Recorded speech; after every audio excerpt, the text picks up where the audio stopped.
很难想象16年前的在校大学生为了宣传旅游景点，竟然自制了一款超真实的恐怖游戏。试一下，去年我们发了一条真人出镜的 CF 火了吗？底下一条评论引起了我的注意，说有部恐怖解密游戏《探谷寻幽前港村》，也是代人团队制作的，算是个旅游宣传的游戏。我一搜，好家伙，08年发布的，我还在读小学，就已经在 Flash 网站上有10多万的点击，而且媒体还对这群代理生进行了专门的报道。起因是这广外的大三学生罗卓越在第一次走访前港古村，感受到非常悠久的历史底蕴，就想着为宣传广义池和前港村村民的生活尽自己的绵薄之力。这不，组织了一个15人团队，用了1个月时间把前港古村做成了游戏，放到网上后还火了，不仅连续1个星期在388点击率排名第1，而且凭借该案例还在2008年的 SIFE 华南赛区比赛中摘冠，晋级全国总决赛，真的太有实力了。那么这个16年前的大学生游戏到底表现如何？我们小站一点，直接开始。OK， 这边进来，游戏主界面左下角写着2008广东外语外贸大学，果然是16年前的游戏哦。有一封爷爷的信，有关遗产的事这里很难说清，总之你到广义池来找我吧，我再跟你说。落款瓦塔西瓦爷爷酱，非常的调皮。点击右下角地图，就到达目的地前港村的广义池了。就虽然说这场景模糊，但可以说跟实地景区几乎一致。我翻个图，你们感受一下。这2个牌子，其中一个写的广义池广东省文物保护单位，也可以在网络上找到原图，可以说非常真实了。继续往前是一条小巷，可以看得出年代非常久远，应该也是实景拍摄的。墙上有一段没写完的话，前面广义池至今已有600年的历史，获奖啥都很正常，就是这最后一句你今天来到的话没了，让我有点莫名其妙，而且夹杂着这 BGM 的烘托就很诡异，好好的景区整得跟闹鬼似的。这地上的石头可以互动，写着时序之守路人将在7次钟响后引领你去正确的方向，不知道什么意思啊。继续往前，遇到一个老伯坐在中间，设法让他走开才能继续前进。这老伯看似失忆了呀。右边有一幅很奇怪的画，有个人在敲锣。前面说的7次钟响就是这玩意吧？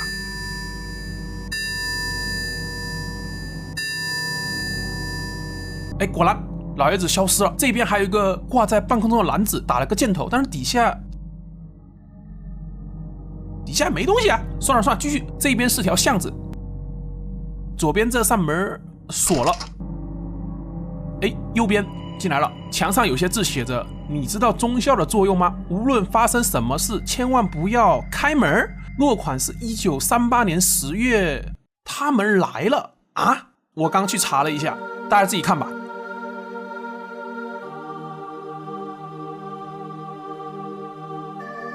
这回头来看，我想大家应该也知道为什么千万不能开门了吧？所以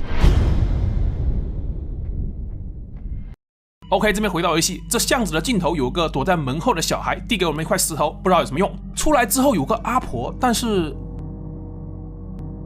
一直不说话。这里放块石头，阿婆终于说了，要我们帮他找孙子。显而易见，那需要找下一块石头了。前面这边走不了，那就只能回头看。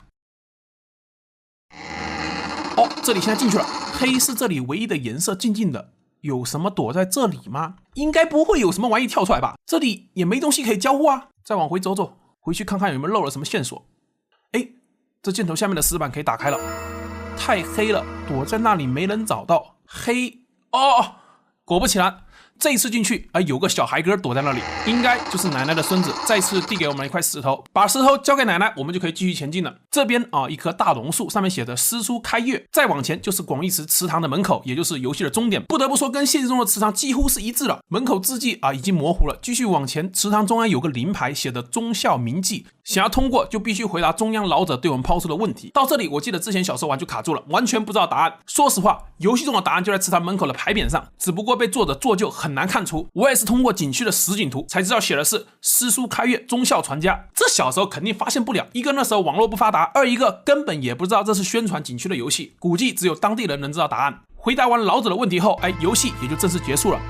到最后询问我是否要去地图深处看看，点进去跳转的是一个私人博客，可惜已经被作者隐藏了，具体内容闻不得而知，有点遗憾。当然这游戏通关后，除了音效带有一些恐怖色彩外，几乎没什么恐怖元素。但是在浏览这个游戏的过程，我也发现很多当时的游戏传闻，比如说这一条11年前的评论说，不能打开门上挂着锁链的铁门，否则会被白衣女鬼杀害，除非你让走廊里的老伯伯出去看完下面的时候再进去。还有这个玩7日会出现恐怖画面，虽然说大概率假的，但是今儿咱们还试上一试。OK， 这次过来直奔老爷爷脑门上的铜锣。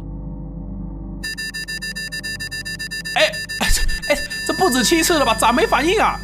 被我敲懵了。这下可以了。不管下面的事吧，我们直接到黑色小房间。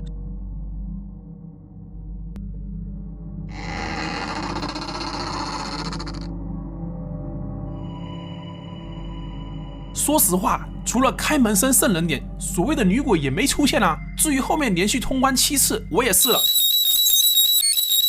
第7次我还特地在黑屋子蹲了半天，确实没什么恐怖画面。果然当年这没什么游戏玩，就喜欢编一些稀奇古怪的传言啊。虽然说现在看这游戏略显简单，但是作为10多年前的大学生自制的作品，我觉得已经非常出色了。好在当年有了无数他们这样的游戏创作者，才能给我们童年带来许多不一样的乐趣啊。好了，这里是南某人，我们下期再见，拜拜。